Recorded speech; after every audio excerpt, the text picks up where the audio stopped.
Bueno, como cada semana arrancamos con la información económica de la mano de Pablo Buende. Pablo, bienvenido, buen día, ¿cómo estás? Buen día, un placer. ¿Cómo andan? Bien, el diario Río Negro ya está lanzando dos sorteos en simultáneo. ¿Qué te sirve, la Pile en tu casa o un auto 0 kilómetro? ¿O en ese Yo voy por, orden? yo voy por el auto 0 kilómetros. No, bueno, ya podés llenar el cupón entonces para participar. Hablando de eso, de la economía y de las cosas que van sucediendo, este fin de semana hubo algunas cuestiones movidas. El cierre de la semana fue movida también. El Central acelera la compra de dólares y que la semana pasada compró alrededor de 700 millones de dólares. Claro, fue el dato, digamos, de cierre de la semana pasada. Ya nos retrotraemos al viernes y a Sí. lo que sucedió la semana pasada como una suerte de raconto. El viernes cerró con compra fuerte por parte del Banco Central. Fueron 125 millones de dólares. Ujú.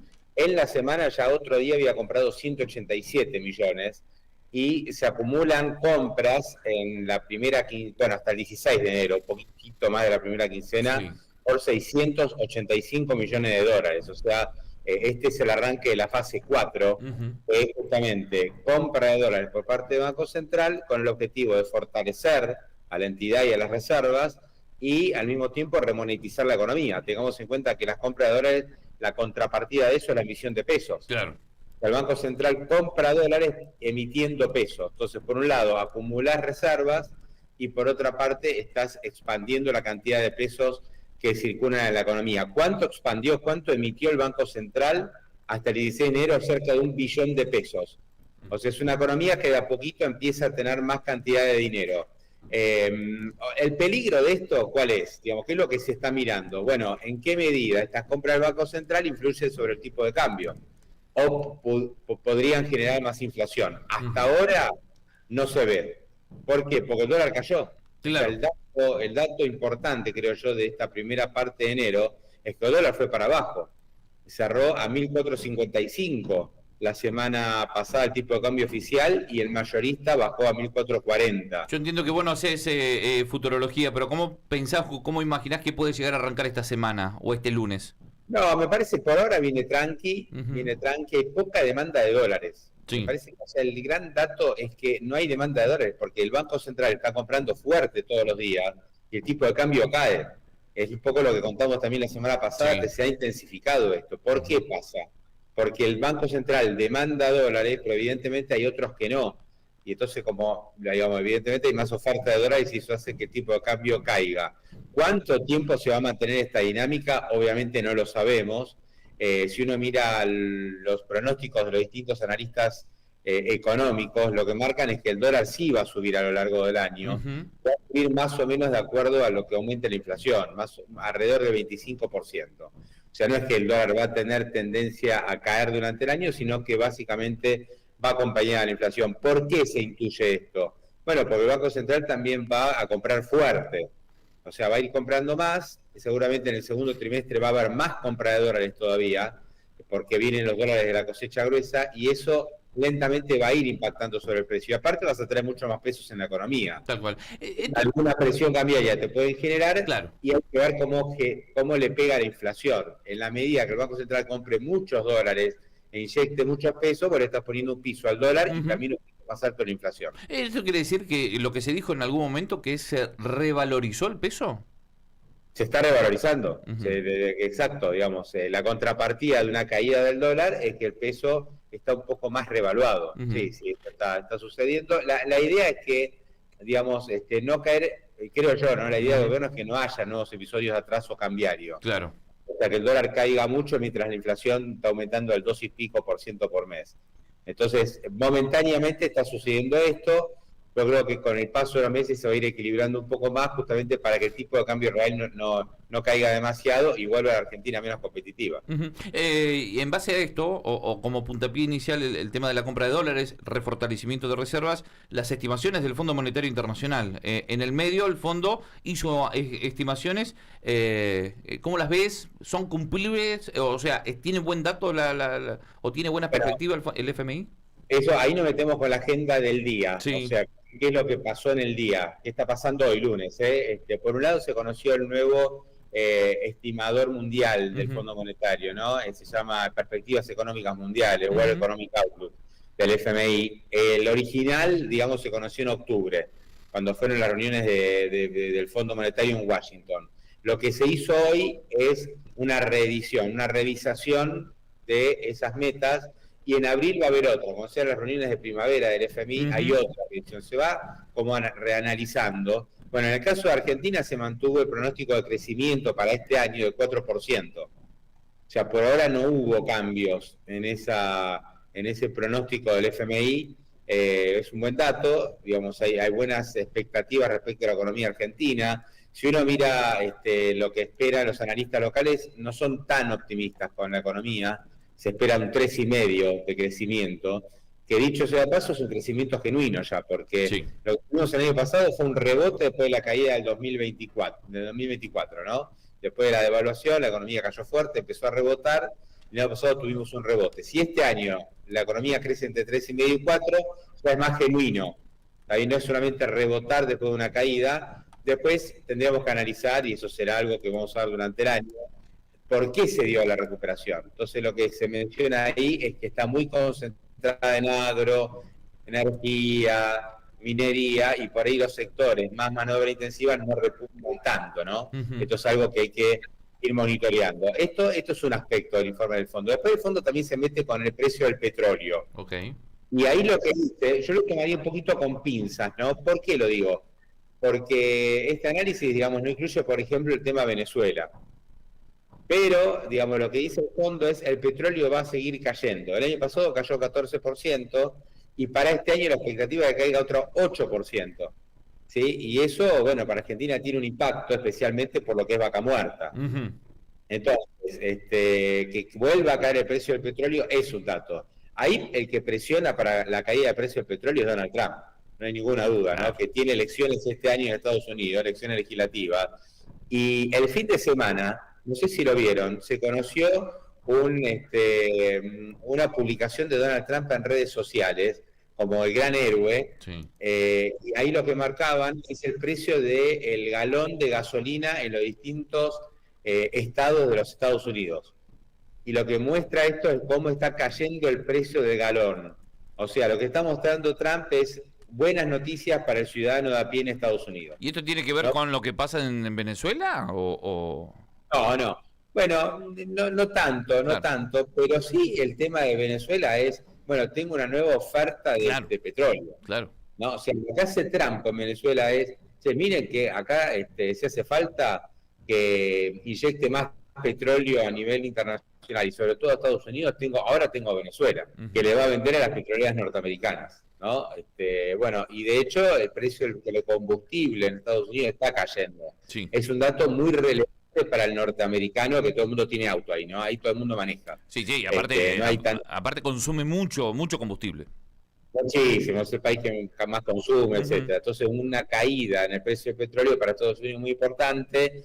Y acá hay que leer todo en base electoral para Estados Unidos. Trump no está muy bien en las encuestas y va a ir tomando medidas de este tipo. Ahora, el tema es que una caída de precio del petróleo impacta en Argentina, le pega a las empresas del sector. Y si uno mira el arranque del año desde el punto de vista bursátil, no le fue bien a las compañías que dependen justamente del precio del petróleo, energía YPF, Vista, parcialmente Pampa. TGS no han sido empresas que arrancaron bien el año desde el punto de vista bursátil.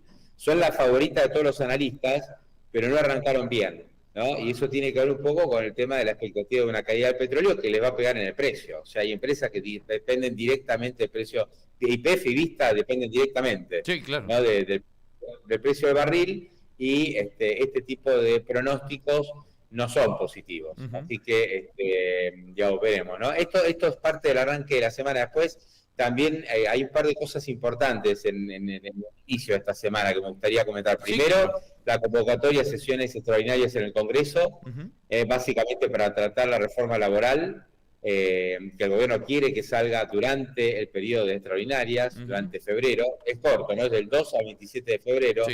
Y, bueno, también tratar el acuerdo Unión Europea-Mercosur que se firmó el sábado. Y un par de temas más, ¿no? De esta semana. Primero, Milei en Europa va a participar del foro de Davos el miércoles, con algún mensaje seguramente a favor de la libertad económica. y el capitalismo, y seguramente algún mensaje también sobre lo que está haciendo en Argentina. Y aparte, perdón, ahí quiero hacer un apartado. Digo, viene envalentonado por la referencia que ha hecho Trump. Lo invitó a ser uno de los partes de la refundación de Libertad Mundial. No sé, un título muy grandilocuente. Viene envalentonado con eso y creo que en Davos lo va a poner en práctica. Exactamente, llega fuerte Milei a Davos por el frente interno, digamos, está bien internamente, puede mostrar su triunfo legislativo y también por esa relación con Trump. Y cierro este comentario de las cosas que hay que mirar en el arranque de la semana. Hay una pelea muy importante, a nosotros nos parece muy lejana, pero va a meter ruido esta semana, entre Estados Unidos y Europa. Trump lo que hizo fue aumentar los aranceles para varios, volvemos a la guerra de aranceles. Correcto. Parece mentira, pero vuelve la guerra de aranceles. Estados Unidos le aumentó los aranceles a varios países muy importantes de Europa, entre esos Alemania, Francia, Reino Unido y los países escandinavos. Giorgia Meloni habló el fin de semana. Giorgia Meloni en un reportaje le pegó duro a Trump. Sí, Giorgia Meloni, Macron también dijo que es inaceptable. Lo que se está discutiendo ahí es algo que para nosotros es medio ciencia ficción, parece como hiper lejano, pero nos pega, ¿no? Porque en la medida que existan este tipo de disputas, digamos, esto impacta. Se están peleando por Groenlandia. Sí. Groenlandia es un territorio que está muy al norte, lindero a Estados Unidos, bien al norte, cerca del polo ártico. Es un territorio muy vasto, muy grande, lleno de hielo, que corresponde a Groenlandia. ¿Y cuál es el beneficio de quedarse con Groenlandia? Corresponde a Dinamarca. Correcto. ¿Y cuál es el beneficio económico para quedarse con Groenlandia? Bueno, eso no lo sabemos exactamente. ¿Reserva de agua? Eso, claro. Básicamente eso. Donde hay un gran manto blanco de hielo, eso es una gran reserva de agua. Pero esto remite, por ahí no vamos por las por las nubes, pero esto remite a un acuerdo que hizo Estados Unidos hace como 150 años con Rusia para quedarse con Alaska. ¿No? Estados Unidos le compró Alaska a Rusia en 1913, creo que fue, y pagó $7 millones. Y Alaska hoy es un lugar que tiene una reserva de petróleo, de energía natural impresionante. Y agua. Claro, y agua. Entonces, muchos dicen, aquel acuerdo de Estados Unidos que no le daba ningún valor fue una movida histórica, y Trump quiere quedarle en la historia con estas cosas, y el tipo está así, tiene el tema de Groenlandia entre ceja y ceja, y dice, yo me quiero quedar con Groenlandia, se la quiero comprar a Dinamarca, y si Dinamarca no me la vende, lo que voy a hacer es aumentar los aranceles a los países de Europa. Asfixiarlos, claro. Digo, esto parece muy raro, pero está generando una caída de las bolsas europeas de 1,5%. Hoy no hay cotizaciones Wall Street, pero sí en Europa están cayendo las acciones europeas por esto. Entonces, vamos, en la medida que se complique el panorama internacional por este tipo de cosas, le pega a la Argentina. Sí, claro. Estamos en un camino de ver cómo bajamos el riesgo país. Nada, son temas que están dando vueltas en el arranque ya el lunes, pero están pasando un montón de cosas. Dijiste ahí algo al paso, acuerdo con Unión Europea, China, libre comercio, ¿cómo lo ves? ¿Es un preacuerdo, es un acuerdo o es una intención de acuerdo? Bueno, es un acuerdo. Primero esto, ¿no? Es un acuerdo, está firmado por el Parlamento Europeo o la Comisión Europea y por los países del Mercosur. Ahora bien, dicho esto, tiene que ser refrendado por todos los países de la Unión Europea. Cada uno de los países de la Unión Europea lo tiene que firmar, y también cada uno de los parlamentos del Mercosur, incluyendo el Congreso argentino. Argentina, lo que va a hacer el gobierno es acelerar la aprobación en el Congreso en febrero, en las sesiones extraordinarias. Se supone que va a haber apoyo porque esto es algo que impulsó incluso el kirchnerismo. Digamos, no debería haber gran problema. ¿Y por qué Lula no estuvo en la firma? Lula no estuvo, ahí no se sabe muy bien qué pasó, hay una cuestión con Milei. Lo que explican en Brasil es que no estuvo porque se suponía que era una reunión con ministros. Y después se cambió la agenda y dijo, no, que vengan los presidentes. Ahí iban los ministros de Economía, los cancilleres, y después dijeron, no, al final van los presidentes. Fueron todos los presidentes, no fue Lula, raro. Obvio, y Lula ya tenía la agenda ocupada. Lula hizo como una agenda paralela. Lula recibió a los funcionarios europeos en Brasil. Es como que dijo, no voy a Asunción, pero vengan a Brasil. Y hubo video, hubo fotos de esas reuniones, como Lula diciendo, no, yo soy el más importante acá, que es cierto. Es que es cierto, claro, sí. obvio. Brasil está en otro lugar y Lula lo hizo valer esto, ¿no? Entonces le quitó un poco de protagonismo a esta reunión, Milei fue, pero Lula hizo un rancho aparte, no es que no quiso aprobarlo, sino que realmente lo que hizo fue rancho aparte. Ahora, este tema, bueno, hay que ver qué pasa en el Parlamento francés, por ejemplo, ¿no? Habíamos comentado el otro día que los franceses están preocupados por el impacto que pueda tener en el agro, en las exportaciones sí, claro. desde el punto de vista agropecuario. Hay un sector muy protegido ahí que son los productores agrícolas. Hay algunos parlamentos que podrían mostrarse más reticentes a aprobar el acuerdo con el Mercosur.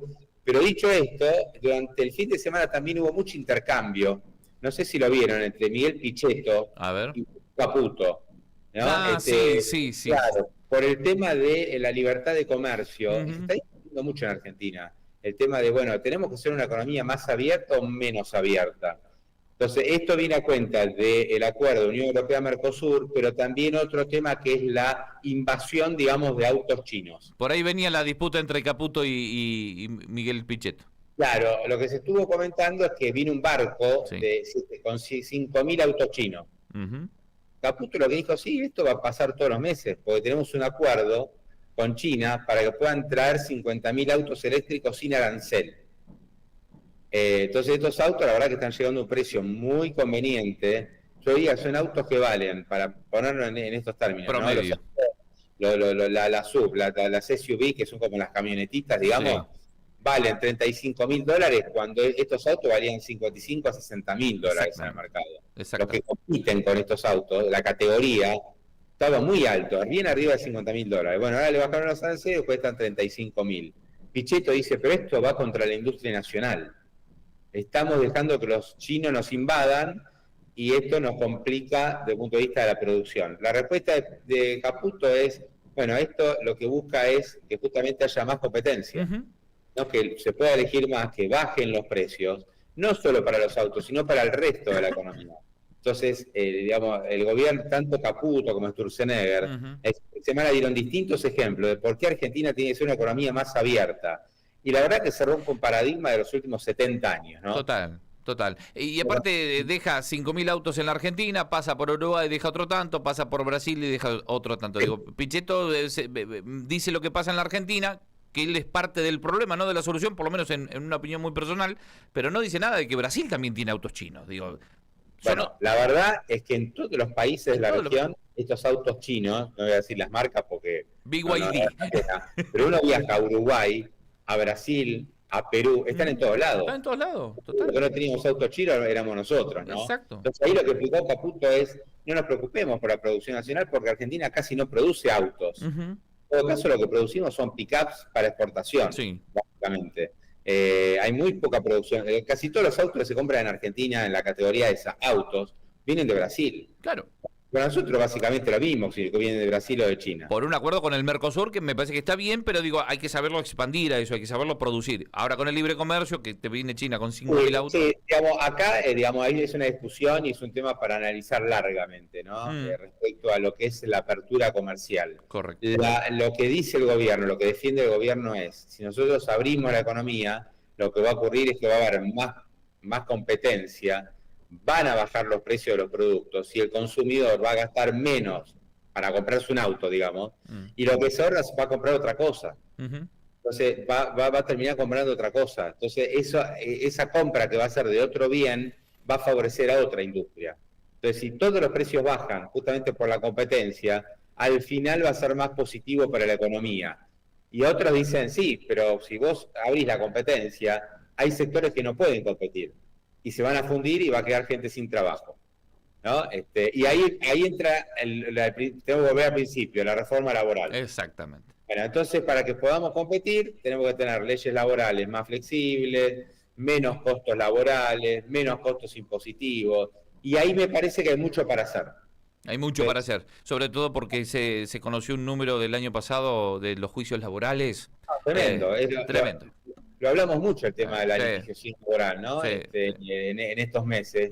Pues es una locura. Vos podés tener mejores leyes laborales, pero si después el empleado se accidenta y le falla millones de dólares, y la empresa, por más que le haya bajado un poco los costos laborales, se funde. Una locura. Entonces, es un drama total. La reforma laboral se mete con el tema de la litigiosidad, pero después la justicia va por un carril separado. Es un gran tema, digamos, que hay que ver cómo se va desarrollando con esta reforma laboral y después hasta qué punto la justicia respeta lo que apruebe el Congreso. Tal cual. Habrá que hablarlo con abogados constitucionalistas para ver cómo dirimir estas cuestiones. Pablo, ¿la seguimos el miércoles? Cómo no. Muchas gracias.